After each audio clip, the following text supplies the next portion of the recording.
Hi guys, welcome to my vlog, Biloy TV.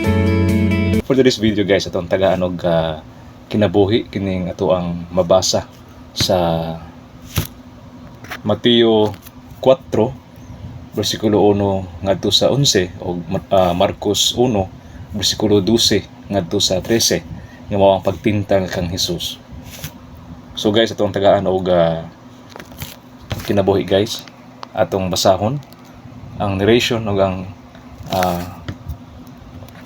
panag-istorya ni sa atong Ginoong Hesukristo o sa kang Satanas.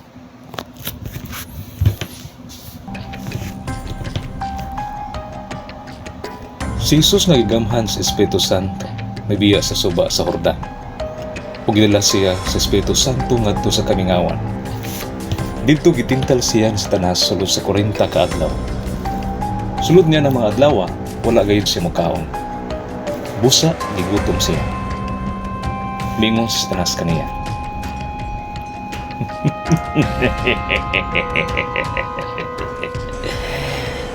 Kung ikaw ang anak sa Dios, himo ang pan kining bato. Apan mitubag si Jesus kaniya.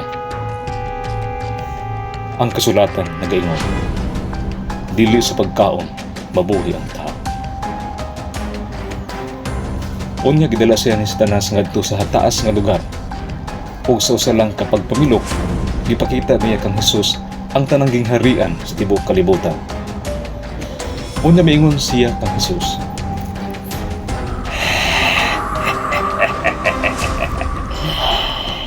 Ihatag ko kanimo ang tanang gahom ug pahantik nining kalibutan.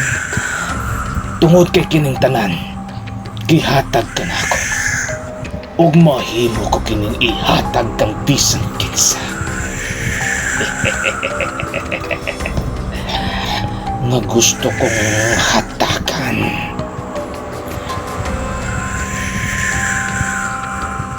imo na unya kining tanan kumusimba ka kanako. Gitubag siya ni Jesus. Ang kasulatan nagaingon, simbaha ang Ginoo nga imong Dios, ug siya lang ang alagad. Pagkahuman niini, gidala siya ni Satanas didto sa Jerusalem ug ipatindog didto sa kinatas ang bahin sa templo. Unya miingon si Jesus kang Hesus, Kung ikaw ang anak sa Dios, ambak ngadto sa ubos.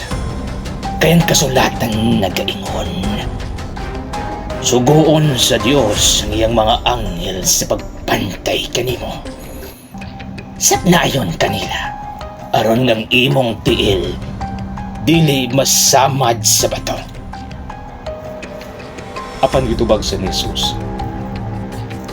Ang kasulatan nagaingon, ayaw sulagi ang Ginoo imong Dios. Pagkakita niini ni Satanas nga dili gayud niya matintal si Jesus,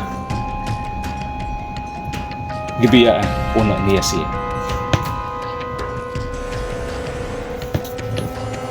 So guys, thank you for watching. So mao to guys itong mabasa sa basahon ni Mateo kapitulo 4 bersikulo 1 ngadto sa 11 o mabasa po nato sa Marcos 1 bersikulo 12 ngadto sa 13.